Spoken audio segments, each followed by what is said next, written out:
In today's video, we will be pruning the raspberry patch. Hi everybody, I'm Jessica J, and if you've never been here before, I have a YouTube channel about our urban garden here in Prince Albert, Saskatchewan. Today I just wanted to show you our raspberry patch.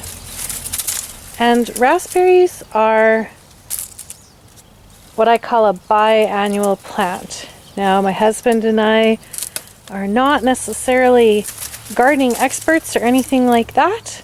We just wanted to show you our garden and show you what we do. And what we've noticed happens is every year new raspberry plants start, and when they're on their first year, they generally don't produce any berries, if hardly any at all. Then on the second year, they grow really nice and tall, like these ones here that are all nice and green and healthy. And they bloom and they produce lots of raspberries for us. And then on the third year, the ones that were tall and produced last year, this year are dead. Just like these here that my husband is picking out of the patch. So what we like to do in the spring is go through the raspberry patch and prune out the dead canes to make room for the new growth and those new little babies that are coming up. We have an urban garden, which means we're in the city and we don't have a very big garden plot. So we need to keep our raspberry patch against the fence, which is kind of unfortunate because it makes it a little hard to get behind the patch and pick. If we were in the country, ideally it would be nice to have this raspberry patch away from the fence. And I'll just come around here and show you. We do have a little bit of room between the raspberries and the fence, just enough to crawl in if you have long pants and long sleeves. Last year we got quite a lot of raspberries off of this. Some of them are yellow raspberries or orange raspberries. I'm not sure what variety they are, but they're absolutely delicious. And we had some thornless raspberries in the past, and we found they didn't have near as good a flavor as just the traditional red raspberry or those orange or yellow ones.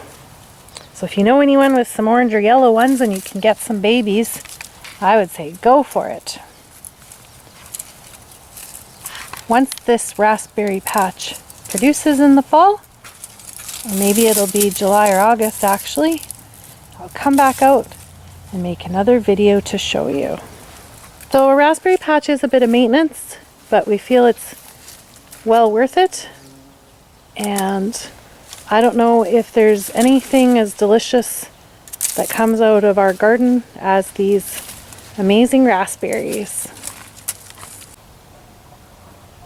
Also, because we live in the city and we have a fairly small garden patch, is my husband put a retaining fence for the raspberries to help hold them up.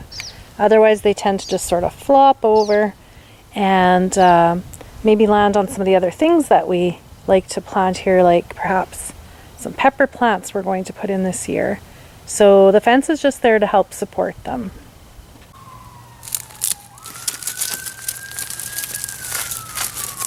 Hedge clippers like these come in really handy for this job. They're nice and sharp and strong and make it a lot easier. Here's along the fence before. How come you like doing stuff like this so much? It's kind of a nice sense of accomplishment. Getting all this cleaned up, and then we'll have a nice patch here once everything starts growing.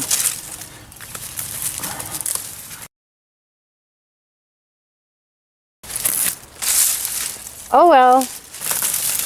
It'll be less work again next year. Yeah, it's sure nice to have those raspberries. Actually, You ate some in your lunch quite often all winter, didn't you? Yeah, there was many lunch desserts all winter long, and it was a really nice treat.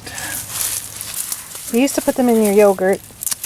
These days you've just been eating berries with some applesauce that I made out of the garden last year. And just today we found a container of applesauce in the freezer from 2017. So we took that out. We're going to eat it tonight. And we're still eating applesauce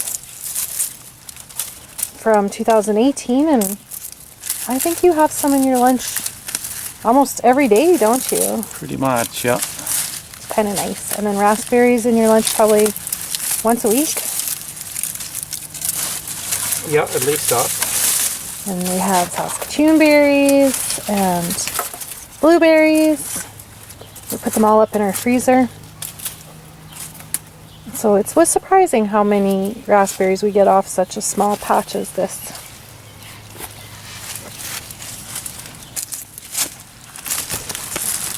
Oh, it's alive.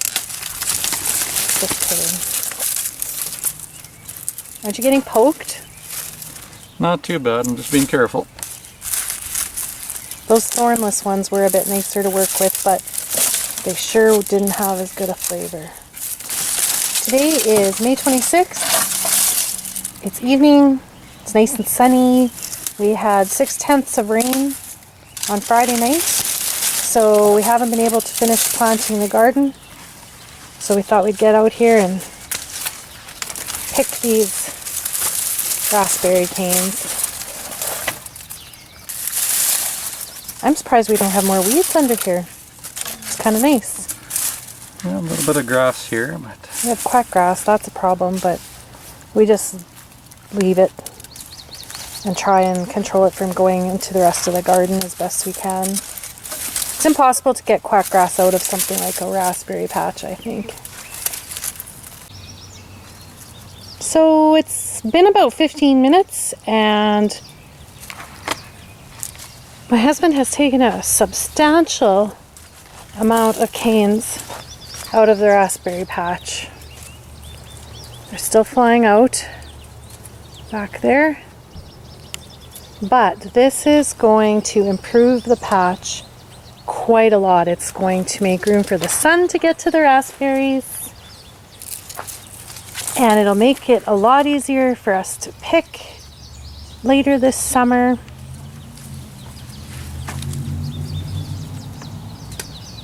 And it also was an opportunity for my husband to narrow out the row a bit. And we can get back behind the fence here now a lot easier to pick. It's very smart to prune your raspberry canes. In fact, I wouldn't recommend having a raspberry patch if you don't do this every spring. So all that we have left behind now are the canes that are going to produce fruit this season, and some of the little babies that will grow for next year. And what we also do is, because we're in the city, is we don't let the raspberries, any babies, come out past this fence area, because if we let them, this raspberry patch would literally take over our entire garden quite quickly, actually. So that's another reason we put a fence, is just so we can contain it there and know where we want it to stop, and stop any little babies that come out into the garden. We just pull them or till them under, and there we have it. These canes are going to have to get loaded up in the truck and taken to the dump. Some people chop them up and compost them. Some people burn them. And so that was this evening's project. We just have to haul away those branches. Our next video is going to be about planting the garden. If you like this video, please subscribe